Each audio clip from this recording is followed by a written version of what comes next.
Hello and welcome to the It's All Cobblers To Me preview show. I'm Danny Brothers and I'm here to look forward to the Cobblers trip to high-flying Wycombe on Saturday afternoon. To help me do that, I've got two guests. As ever, representing the Cobblers is Charles Cummins. How are you, Charles? Hello, mate. I'm good, thank you very much. You good? Excited? Been for a haircut today? See? Yeah, You been for a haircut. Yeah. Not for any particular reason. Yeah, maybe in a celebration for the signing of Terry Taylor. Well, you're just going to get a new haircut every time we sign someone? Every time. Well, footballers get their haircut done like for every match, right? So, therefore, Yeah, fair enough. Yeah. for every now and again when we actually sign someone, I don't think that's going to break the bank too much, to be honest. Fair enough. You'll be bald by the end of the transfer window, hopefully. Yes. Maybe I shouldn't have got so much cut off this time. It's just started off slow, yeah. Here, a very special guest with us as well, here to give us the knowledge on all things Wycombe, is George from the Wycombe Way. How are you doing, George? I'm very well, thank you. Thank you for having me on again.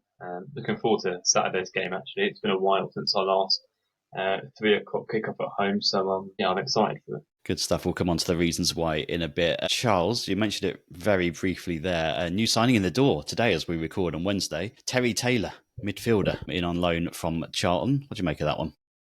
Yeah, mostly disappointed that he's not called Terry Tibbs, if I'm being honest. One for all the Lead Eagles out there. I'm actually really quite excited by this, to be honest, Danny, because it would seem like Charlton fans really don't rate the fact that he's come to us. Neil pointed out that he'd been perusing one of the Charlton fans forums, and before the signing was announced, when it was just the initial rumour, one of the Charlton fans said, there's no way he's going to go to that pub side. Here we are. He's obviously brought his Guinness along.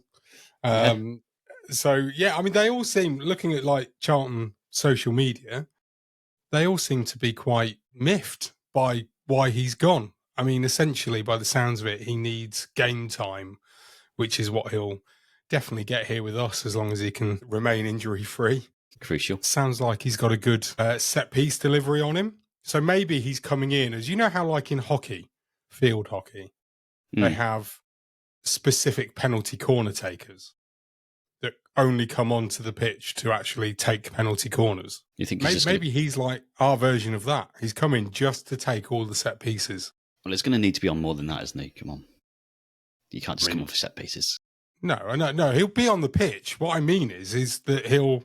That's his skill set. That seems to be the main skill set that he's going to bring to us. Yeah, and one of the things we were talking about, wasn't it, on the weekend pod, is about the lack of control that we've got at the moment. And it feels like he's in that mould in a kind of... Obviously, he's not going to be Mark Leonard, but he's going to be in that mould of keeping the ball, making stuff happen, giving us a little bit more sense of control in games, which I think we desperately needed.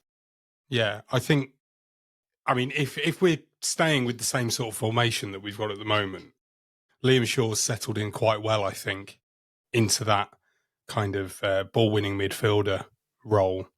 So potentially this is the, to go alongside Shaw, you then need a bit of a playmaker, which is what Terry Taylor seems to be. Everyone's saying that he's a good passer of the ball and has a good delivery. So hopefully he's the one that's going to sort of take the ball by the horns, so to speak, with the ball and actually make things happen for us, which we are desperately in need of.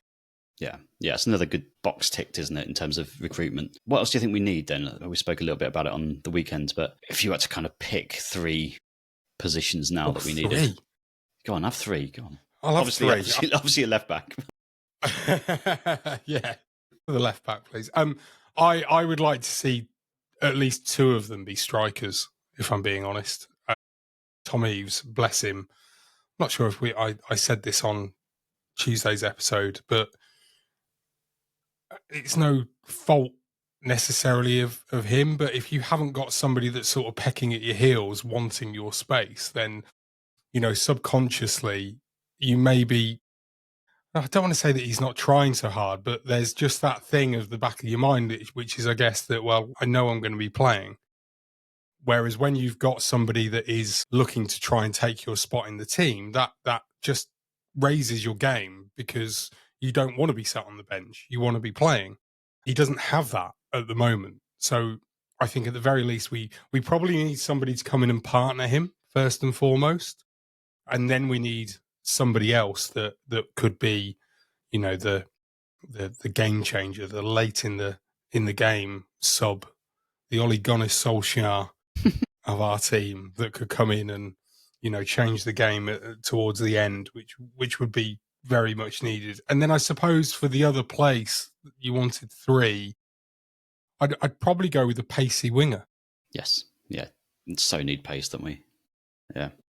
Yeah, I think that's wise. Sensible, Charles. Sensible. Thanks. So we'll see what happens in the next, 10 days or so of the window we've got left. So we've still got plenty of time to get them in. You say that, but I'll be honest. I was beginning to start thinking that it wasn't going to happen, and I was starting to get nervous. You're getting twitchy, weren't you? We weren't going to sign anyone, and it was going to be, late night shopping essentially on the last day that the window is open.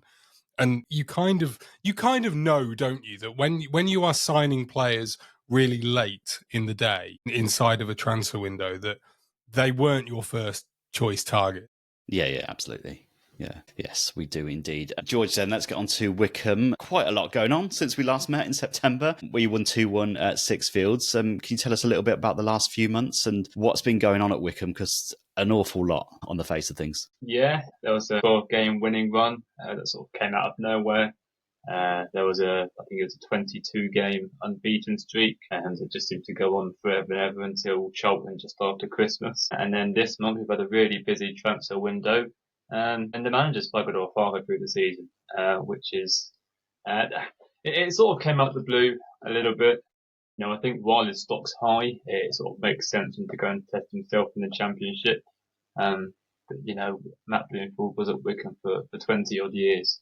So for him to pack up and leave at this stage, it just seems a little bit strange. He's been on a really interesting journey, hasn't he, Matt Bloomfield, with you as manager? Obviously was player as well, but as manager, to start off with, there was a few murmurings early on about it not working, about, there was definitely calls for his head at some point in the early days, but he's turned that around. You obviously had a lot of patience towards him, and this season he'd come flying out the blocks, and like I said, that incredible unbeaten run that you've been on for yourselves, especially the state of League One at the moment, and for him to have you fighting in second place. I mean, was there any kind of fear of him leaving? Did it come out the blue? What's the kind of feeling like towards what happens? Not really. I think some people may have seen it coming. There's been a few rumblings about a disagreement between him and the hierarchy. I think where he's been at Wycombe so long, things have always been done a certain way. We've always been the underdogs and never really spent above our means. The new owner is a billionaire who's invested an awful lot of money into the club. We've broken our transfer record twice this month already, and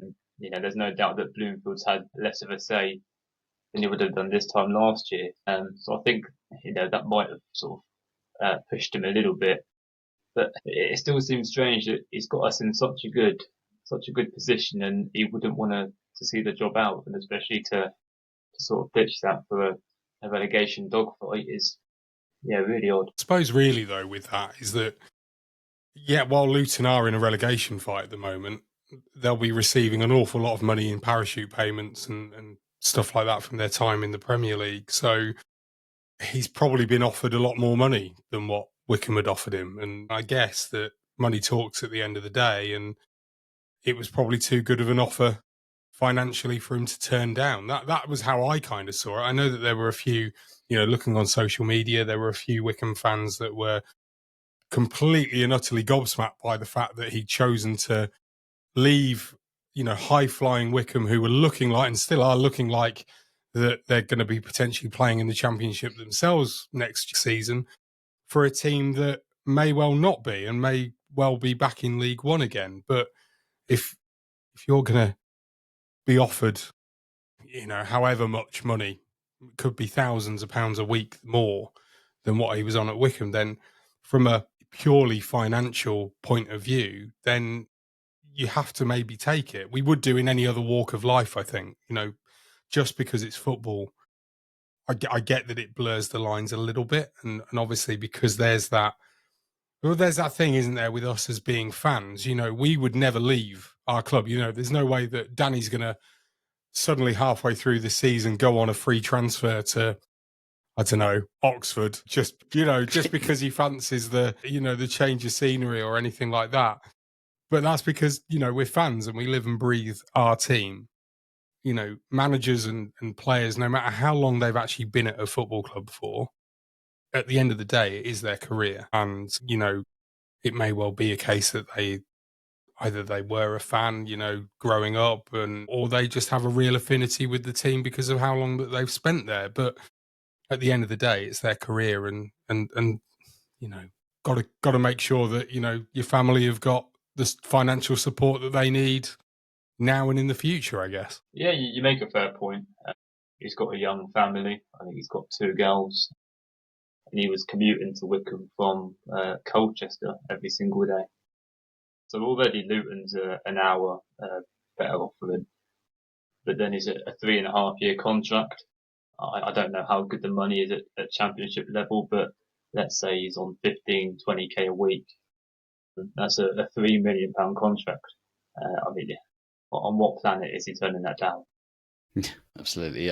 Looking at what's coming up then, who could potentially be coming in, looking at the latest odds, and the odds, we've learned ourselves, Charles, that odds mean nothing really.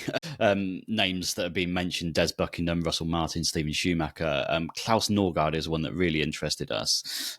Assistant head coach, I think he is at the minute, and you've made a couple of Danish signings as well during the window, and I don't know whether that's just too simplistic to do a link there, but what kind of sense are you getting on who the new man might be? We've heard nothing concrete at all. We heard that Dean Holden had put his name in the hat, and that's about as good as we've had so far, which I think speaks volumes, really. I've made a volley of myself because I put on Twitter last week that the Wycombe job would be the most sought after in the country. So far, we've had no interest, really. So that's backfired massively. Yeah, Klaus Norgard is an interesting name. That came out of one of our group chats. It's just us putting 2 and 2 together. A young Danish coach who might be looking for a step into management. We put the name out there. The next boarding is odds on favourite, which I think sums up the betting markets, really. So nothing concrete. I'd be surprised if the bloke we bring in is anyone on that list at all. Which I think in some ways is nerve-wracking, but also quite exciting. What do you think of the qualities that the new person's going to need? Just because it's a difficult situation in some ways, because you've had such a great first half of the season. The job is now maybe arguably a little bit different to how it might have been in the summer. But what do you kind of think you'll need from the new person? It's interesting because I think this is the first time in about 20 years that Wycombe are going to be looking for a head coach rather than a manager who makes more of the decisions. But first and foremost, he's sort of got to keep up that cultural sense of what Wycombe's about. So I guess it's got to be a good manager. It's got to be a people person first and foremost. Obviously, the board are going to look for someone tactically astute, someone who can play up in the back, play a possession-based game, which in the modern game isn't really too hard to find. But I think it's about finding that balance between obviously not just the football side of it, but the emotional and the people side of it as well. It's very important. Ian Evatt, maybe, then? People person, yeah. Loves the fans. Brilliant.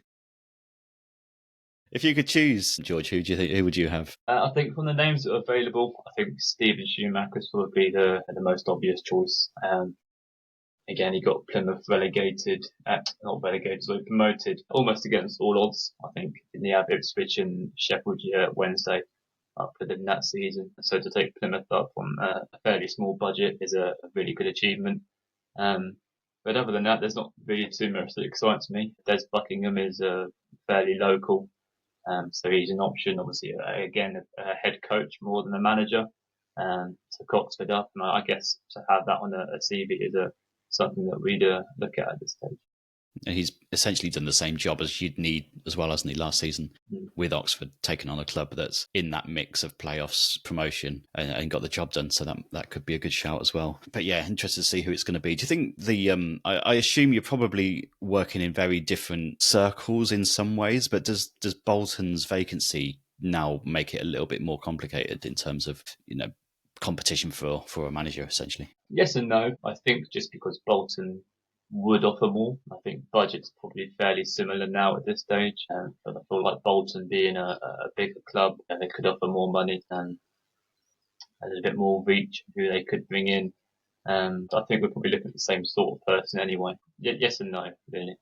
Let's talk on the pitch then. Transfer window obviously open. Quite a lot of activity so far for yourselves. Caleb Taylor recalled by West Brom. Charles, you remember him for blocking everything we threw at him at 6 foot, which wasn't a lot to be fair. But he's been recalled by West Brom. Giant defender. Coming in though, Alex Lowry today on an undisclosed fee from Rangers. Magnus Vestergaard signed from Viborg. You've got Anders Hagelsjar. I'll say that properly, who's a centre-back from Molde. I assume he's coming in to replace Taylor.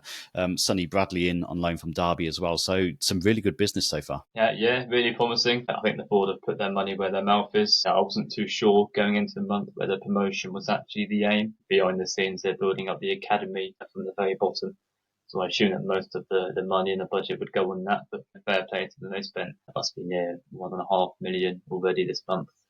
I expect that to at least double. And now that the manager's gone and they're going to bring their own guy in. Yeah, the first few days when Taylor and Morley got recalled, I was dreading the worst. Because they've been two really big performances for us this season. But already we've replaced those, added a little bit of veg to the roast dinner, as I like to say. I'm sure there'll be a few more incomings and outgoings over the next few days. Yeah, obviously with the form that you've been in as well, it's going to attract offers for your players undoubtedly. There was rumours online, read into it anything we can, of Richard Kone, potentially a bid from Luton. Is that just people being lazy, essentially? Or is there something in that? And I can see why Blooms would be interested. A guy who came out of step 9 last season, scored 14 goals in League One. Real raw talent there as well. A lot of fine tuning still to do, but clearly bags of talent. One day he'll be a championship player, probably Premier League as well. But I think for now he's best to stay put at Wycombe, at least for the next 6 months. And if he does leave this month, I just hope and pray that it's not to Luton. You'd imagine though that as part of the contractual agreements between Luton and Wycombe for taking Bloomfield, that there might have been a clause in there. Quite often you might hear of, clubs that poach somebody's manager and then, basically have like a transfer ban almost for a certain amount of time for going in and then taking the players that they had from the old club. I mean, it might only be a case of like, you can't do it this window because that would just be ripping apart our team potentially. So you'd probably hope that that's the case. I mean, I do think it's quite lazy of people doing that. I'm more, I say interested, but I'd be more or less surprised, I guess, if the rumours about Joe Lowe. I think Swansea were interested. It was stated, and a couple of other Championship clubs as well. I'd be less surprised if that actually happened this window. Yeah, I think Kone's he'll have a bigger impact for us over the next 6 months than Joe Lowe will. But then again, I was watching Luton last night and all 3 strikers on the pitch were terrible.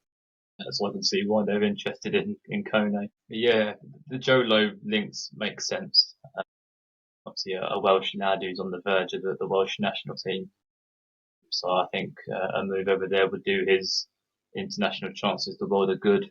And on the other hand, he's 6 months away from Championship football with Wycombe anyway, or it's looking fairly like.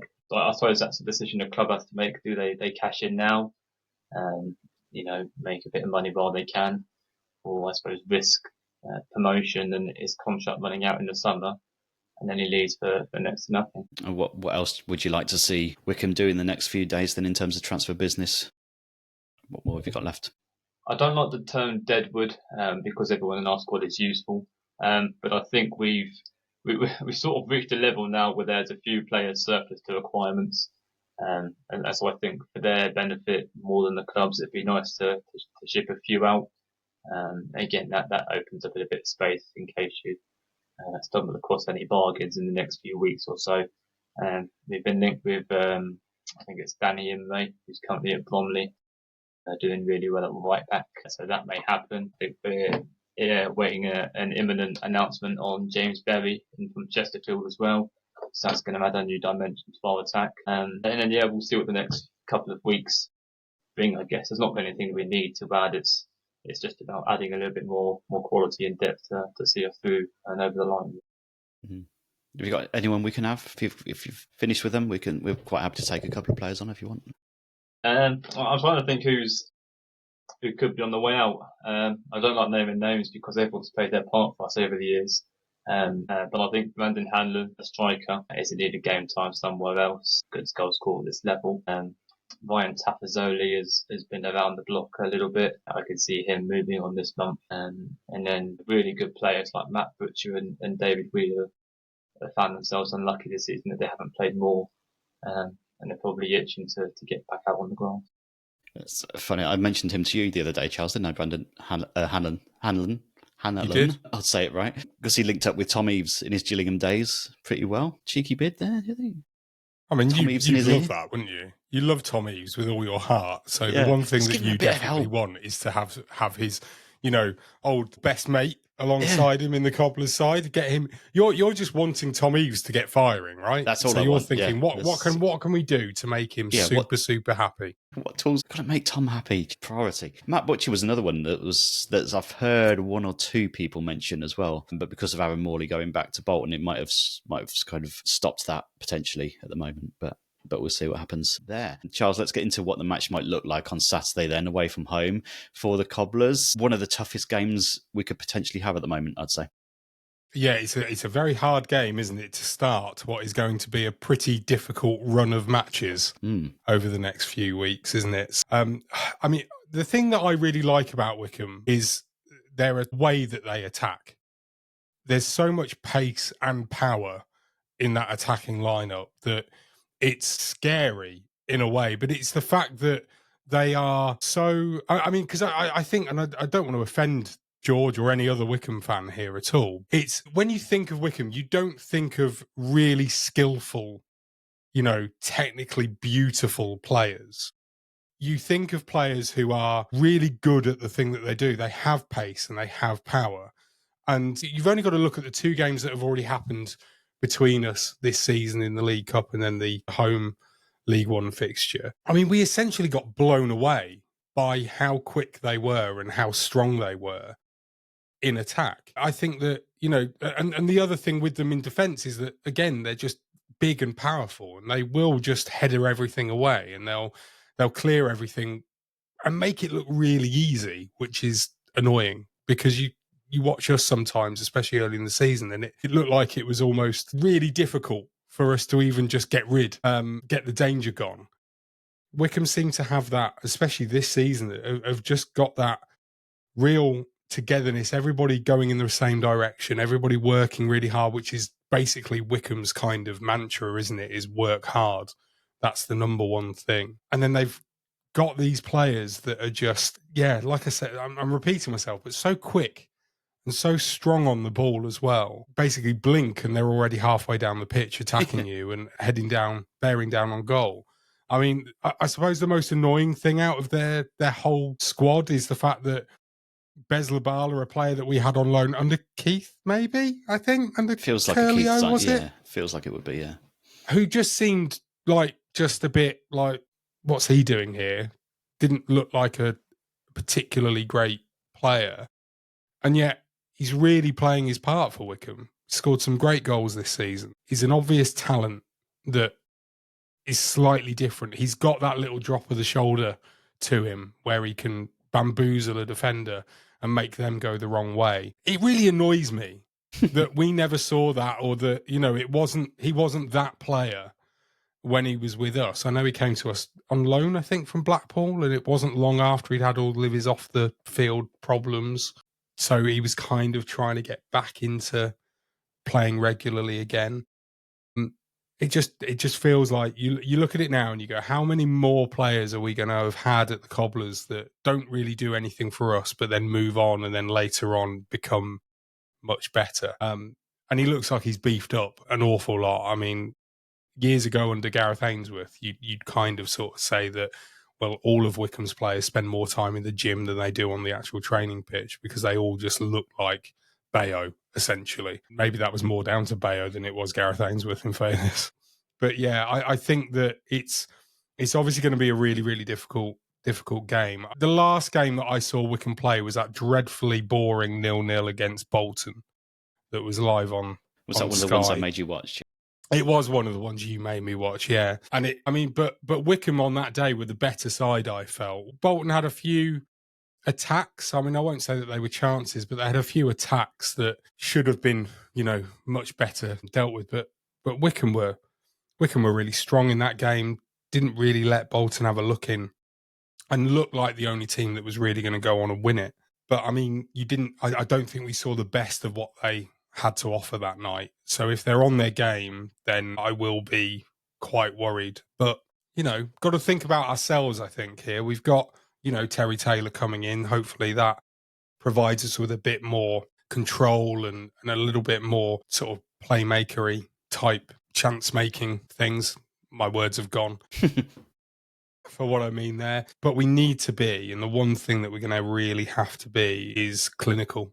We don't make an awful lot of chances, so we're going to have to finish one or two of them off.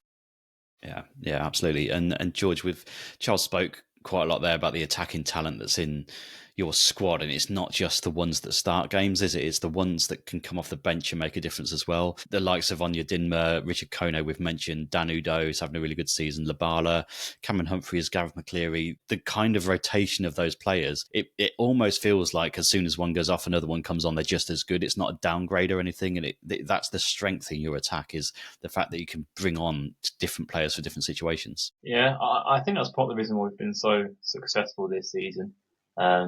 Because there's an awful lot of Saturday and Tuesday games in this division. Certainly in the attacking areas, it's where we've got a lot of strength in depth. We could play one front three on the Saturday, change all three of them for the Tuesday game, and it's like playing the same three because everyone knows the part they're going to play. They've all got the same qualities, really. So there's not really much difference in the way we play. I think that's key. I think going back to what Charles was saying, I think the best way to describe us this season is efficient and effective. But that was always the case under Ainsworth as well. And where he was very route one, bully teams off the ball, now it's a bit more get it forward with pace, and then the pace and the power takes over, and we sort of just slice through teams because they can't keep up with the movement and the speed on the ball. It's not beautiful to watch. It's better to watch than it was under Ainsworth, absolutely. But it's just very quick, very rapid. Counter-attacks are fluid, very much so for this level. And just the way we go forward with so much purpose and power, it's really good to see. It's the turnovers, isn't it? It's as soon as you get the ball in that, even in defensive midfield areas, the speed of the turnovers could be frightening to us, I think, at the weekend. There's so much, again, it's pace and power. As soon as we get the ball in the midfield areas, we're looking to go forward. I think a lot of teams now with this possession-based football go backwards or go sideways. But definitely if we win the ball high up the pitch, it's how quickly can we go forward and work it into those wide areas and then get a good ball into the middle. I assume it'll be the same group. It's a group that you've got in charge at the moment, isn't it? The sort of management group that's kind of helping you through this. I assume that's not likely to change before the weekend, and I don't think there'll be any major changes at this point to how you play, will there? I wouldn't have thought so. I can imagine there could be an announcement tomorrow or Friday, but I'd imagine on Saturday and they're going to be the same team that led the team at Mansfield on Saturday. But that's not a bad thing by any means, because there's a really together group at Mansfield. The lads all went out there and wanted to win for each other, wanted to win for the fans. It's never easy to have a managerial change, never mind a bloke who's been at the club for 20 years. I can imagine that took its toll on some of the players who played alongside him as well. So there was a real group cohesion and a really good feeling about Saturday's win. Yeah, I saw some of the scenes after the game, and it did have that sense of, to go and win that game was so important to that squad and to the fans, just to kind of carry on the momentum that's already been given to you, to score, and then for Mansfield to get the equaliser, for you to then come back and score and to win it at a place like Mansfield, which has been a really difficult place to go this season. That seems like it's set you right back on track again at the moment. It felt like a big win on Saturday. I think it feels even bigger now. Just sort of hearing what some of the players have come out and said, about how much of a difficult week it was and how much they wanted to go out and get the win for themselves and for each other. It feels like come May, you're going to look back on Saturday's game and go, that was a real turning point for us, a real big 3 points. As of Saturday then, injuries, suspensions, where are you at the moment with these? You'll be pleased to know we've got a clean slate of both of those things. Brilliant. I can't think of a single injury and no suspension. So I think we've got a fully fit roster to choose from. Maybe a few doubts over how match fit the new Danish lads are, but I've got no idea how good they are anyway, so I'm not sure if that's a miss or not. But aside from that, we've got a fully fit squad to choose from. What's that feel like, George? Because I mean, we've not known that for about 4 years. Yeah, it's nice. It makes a change. Under Ainsworth especially. I don't know what they did in training, but there was always a few injuries going around the camp. So to have a fully fit squad to choose from, really important stage of the season. I think to come out the Christmas period and still be in this situation is a real tip of the hat to the guys behind the scenes who keep it ticking. Again, that's probably one of the reasons why you have stayed up there as well. Keeping players so fit and healthy, especially over the Christmas period. Charles, but don't think we've had too many updates yet about the weekend. We potentially might have one or two back. I don't know. Maybe. Of the 16, 17 injuries. Yeah. The thing is, though, is that even if we have got a couple back, they're not going to be match fit, are they? I mean, one of the things that I did like on Saturday against Lincoln was that Lee Burge was back and he was fit enough to be on the bench. I don't know. I don't know whether I said this on Tuesday, but under John Brady, he'd have gone straight back into the side as soon as he was ready to. You know, given the squad experience, sit on the bench, I think that's good for Zanev in goal, but I think it's good for Lee Burge. You know, he's come back, you get him into the match day environment again, and then, you know, when he's fully fit and ready to actually play, then it's a case of, right, well, this is a tactical decision now. Who do I pick in goal, Zanev or Burge? I can see Nolan doing similar with the majority of the players that they do return, and you know, as they come back, because you know, Fosu again, you know, he's been on the bench. He's not started a game since he's been back from injury. He doesn't look like he's fit enough, to be honest, to go and do a full match. I think, what did he get? 45, 50 minutes on Saturday, depending on how long I can't remember how much injury time was played at the end of the game. But, you know, his next sort of, I guess the next place would be to go with him is to start him and then bring him off at, say, 65, 70 minutes to get that into his legs. But he's not really ready to do 90 yet. I don't think so. So I can see Kevin Nolan, even if we have got people coming back, they'll only be on the bench and then potentially they'll only get, you know, maybe 15, 20 minutes at most. You don't want to aggravate or, you know, have a reoccurrence of those injuries. So you don't want to bring them back too soon. As annoying as it is and frustrating that it is, I think you do have to do it the right way and bring them back slowly but surely to try and make sure that they're robust enough and aren't just going to break down again. Because I think that's been a major part of this problem, is that we've had to bring them back in probably before they're ready. And I mean, there may still be a couple of players that we have to do that with, but it just seems like Nolan is a little bit more, look, I've got this to work with. Yes, these players are coming back, but we will bring them back in comfortably rather than throw them back in at the deep end. Yeah. I'd imagine Tezza will start, won't he? You think so? I mean, I wouldn't be surprised if we see essentially the same team as we had at the start against Lincoln, but it'll be a midfield of Shaw alongside Taylor, and then it's a question of who plays in that number 10 role. I wonder how long Shoeshane's got left in terms of being given the starting role, because he's been brought off the last few games. I mean, getting subs off at half time isn't going to be doing much for him. It's, you know, I mean, I wasn't surprised at all that he was the man to go off, to be honest. Yeah.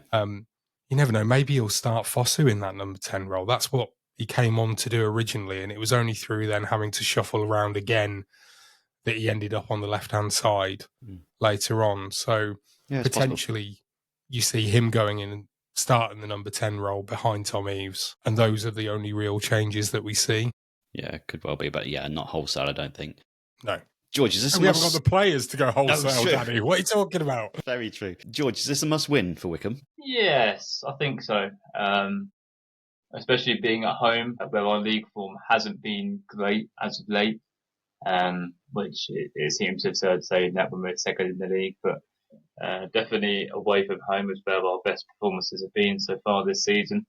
And so I think, whilst it might not be a must-win in terms of points and league position, I think to build a bit of momentum on home soil, definitely it's important that we put in a good performance. I think to score a few goals would be nice as well. And then, there's another big game on Tuesday, and then that sets us up really well for a busy final few months. I suppose really, because it's interesting looking at the table. You're second on 54 points.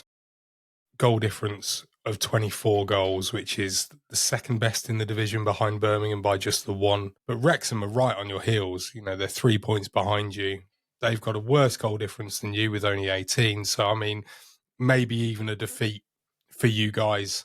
Not necessarily this Saturday, but at any point, a defeat for you guys and a win for Wrexham would still leave you in second place as it stands with that, unless there was a big goal swing. But I mean, I suppose really the one thing that you don't want to do is get to this point where you've lost Matt Bloomfield and you're having to now, regather, I suppose, and go again, to use that famous phrase from Rob Page.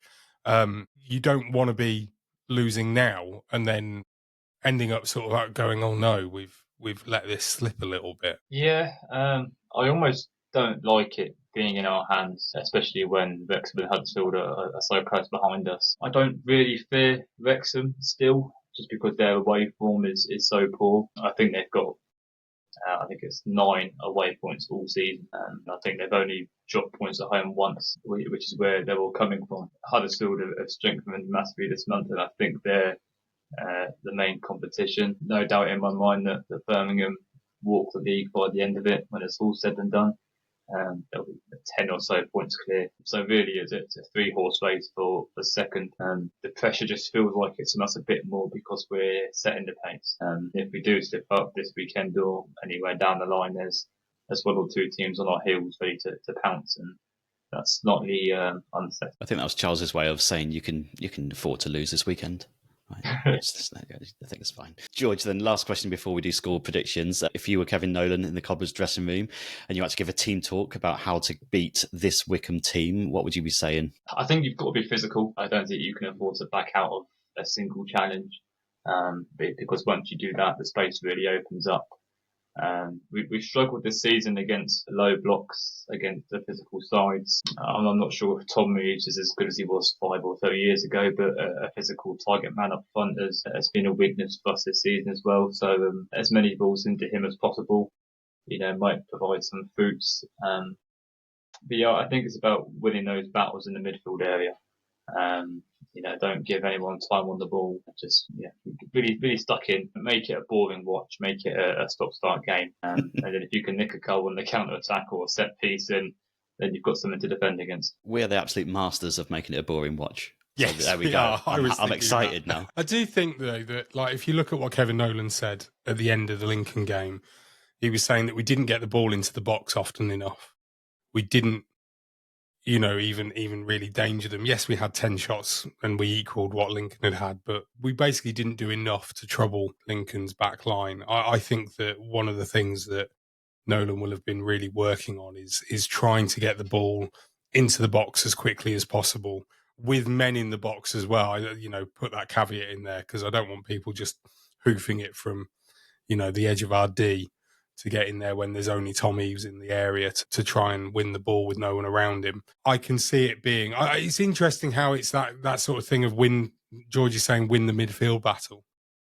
Because it's the one thing that I would probably be thinking is that I'm more worried about your pace than I am about you controlling the game. I think I'd actually be quite happy to just let you have the ball in undangerous areas. If you want to pass it around between your defence and midfield, then I don't really have a problem with that. The issue becomes when you are breaking down the channels at pace. So I don't know. I mean, maybe this is just me sort of looking at it from an unknown position almost, because I'm not a football coach. But I wouldn't be surprised if we kind of just not necessarily stood off, but we just look to keep our shape in defence. And, if you've got the ball in your own half, not worry about that too much. Just keep the shape. Make sure that we're, man-for-man marking maybe to make sure that we don't let anybody escape and we don't give away those breaks of real pace. And then for us to sort of attack in that attacking sense, I think it would be a case of, having to sort of, this is maybe a contradiction, but, it'd be a case of having to try and win the ball in midfield and then break on you guys so that, we're further up the pitch than you are. If we get you when you've only got your back four in your own half, then that would be the time to really go and try to attack and get a goal from it. But I do think that we're going to see what we've seen for the last 3 or 4 games now, Danny, which is, first and foremost, keep a clean sheet, worry about that, and then use set pieces to try and find a goal. I mean, the only thing with that is that the only goal that we've actually scored from a set piece on a Nolan is that equaliser away at Shrewsbury, which was a cracking goal from McGeehan, wasn't it? Yeah. From the Shoeshane dead ball, but we've not managed to do it from a corner or anything else since. So when we say set pieces are our biggest, hope, I'm not really so sure. The one goal we've scored since Nolan's arrived. But there we go. Let's get scored. So there was a goal from over Sam. Don't forget Sam. And Sam's. Yeah, of course. Yeah. I forgot about that one. Let's get score predictions then. George, what are you going with for this one? Wycombe against the Cobblers on Saturday. Yeah, I'm confident. But like I said, we don't score too many at home. And so part of me is thinking 1-0. But I don't want to get out of bed and go on Saturday for 1-0. We'll quite happily go anywhere for 1-0 at the moment. I can't see us losing. I can't see us conceding. No disrespect, but I don't really associate you guys with too much of a goal threat, especially at the moment. I'm going to say 1-0. Just get the 3 points. That's the most important thing, really. Mm-hmm. You go with Charles. Well, I am going to go for a. My head says that this will be a really, really difficult game. I don't know. I think after that Lincoln game, there's going to be a bit of a show. There's going to be a bit of resilience, a bit of a fight back from that. I think there is less pressure on us when we go away from home. I think the Cobblers fans are always, personally, I think we're much better away from home. We're more vocal. So I'll go with the reverse of what George's prediction was and say that we'll win 1-0. Smash and grab?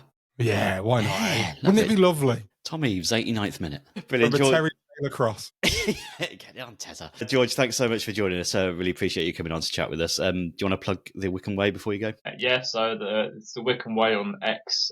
We do a bit of everything, really, and we try our best to produce good content, which is the aim. So, yeah, it's on X, just the Wycombe Way. Brilliant stuff. Thanks so much for coming on. Thank you, Charles. Cheers, mate. Thank you. Lovely stuff. Good luck to the Cobblers on Saturday. Good luck and safe journeys to anyone going down to Wycombe. No game for NTFC women this week. Coming up, though, I sat down with Matt Salmons and with Bianca Lutman for this month's NTFC Women's Show. That'll be out soon. I sat down with Steve Bradshaw, Cobblers fan, to record the latest 30 years of Sixfields. That looks back on 95 to 96, and that'll be out soon as well. You can support the podcast on Patreon, should you wish. Patreon.com/Cobblers To Me for that. And we'll be back on Monday with our review of this one. Thanks for listening. Have a good weekend, everyone, and we'll see you next week.